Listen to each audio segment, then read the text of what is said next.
Hi, I'm Kate Nixon, Office Manager of the National Arts and Crafts Conference.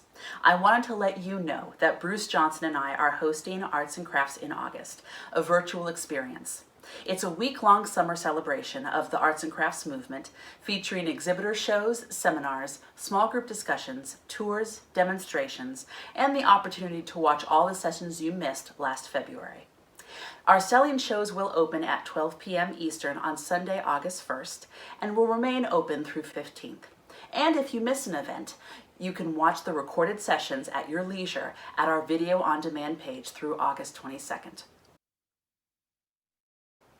On Sunday afternoon, August 1st at 3 p.m. Eastern, we will feature a small group discussion coming to you live from London and led by Elaine Ellis, owner of Arts and Crafts Tours.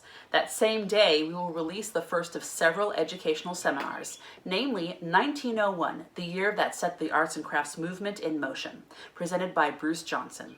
Here's a brief excerpt of his seminar. Historically, those of us with a deep interest in the arts and crafts movement have given more time to debating when the arts and crafts movement ended, not when it started. Did it end as early as 1916, as Robert Judson Clark first proposed, with the collapse of Gustav Stickley's empire and the failure of the Craftsman magazine? Or was it a decade or so later, 1929, with the Great Depression? Or perhaps not until 1940, with the advent of World War II? Tonight, however, I want to explore the forces that came together to unite the individual elements of the arts and crafts movement and to propel them forward in such a way that they were embraced by the American public.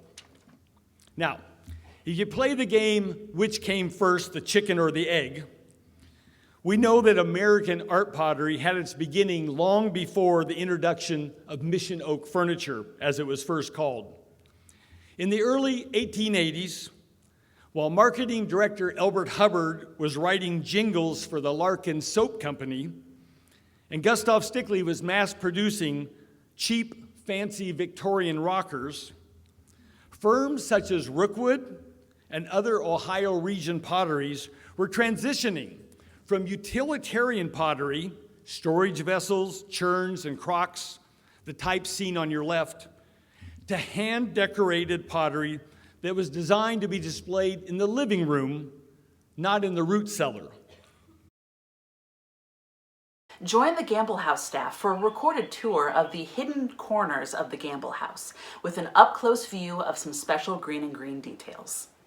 We'll return on Monday with 2 more live small group discussions, one on furniture led by David Rudd, as well as great insight into the arts and crafts research books by Peter Copeland, owner of Parchment Press. Then on Tuesday, art pottery exhibitor Jim Messenio of JMW Gallery will answer your questions on American art pottery. On Wednesday, we will continue with our popular live discussions with the staff from the Roycroft campus, coming direct to you from inside the Roycroft Museum as they share stories behind the collections. That same day, we'll release another of our vintage seminars from our conference collection, being David Kornacki's Not a Bulb Will Be Seen, The Evolution of Arts and Crafts Lighting. Here is a brief preview of David's seminar. One of the things that happens when you create a website dedicated to one aspect of the arts and crafts movement, in my case, Roycroft Metalwork, and that was over 15 years ago, is you start to get a lot of emails. You get a lot of emails from people saying, what is this? How much is this worth? Who made this? And that's a double-edged sword because it's really great to get emails. You have to answer each one if you want to keep your website active. But unfortunately, most of those emails have bookends that are common, letter openers that are cleaned, bean bags made by Roycroft, little syrup jugs that seem to show up everywhere, and you spend your life telling people about their syrup jug. But every once in a while, you get a really, really cool email. And back in early 2011, I got an email from a woman who had acquired some Roycroft, a few desk items, and a lamp.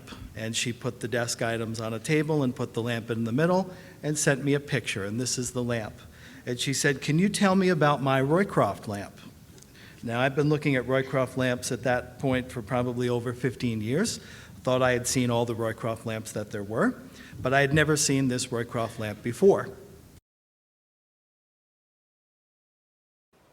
And speaking of metalware, exhibitor Brian Mead of Hammered and Hewn will be returning to provide practical and safe advice for what you should and should not do to your arts and crafts metalware. If you have any arts and crafts metalware, this will be a discussion you will not want to miss. You can also join Roycroft historian and author Robert Rust in a film discussion of the popular PBS documentary, Elbert Hubbard and an American Original. The film is free to watch on the PBS website, and a link to the movie will also be provided on our own website. These are just a few of the nearly 24 events we have planned for you during the first week of August. To see the full schedule, go to the events page at arts-craftsconference.com, where you will also find the link to our registration page. Thank you so much for watching. We look forward to seeing you virtually in August and live at the National Arts and Crafts Conference at the Omni Grove Park Inn next February.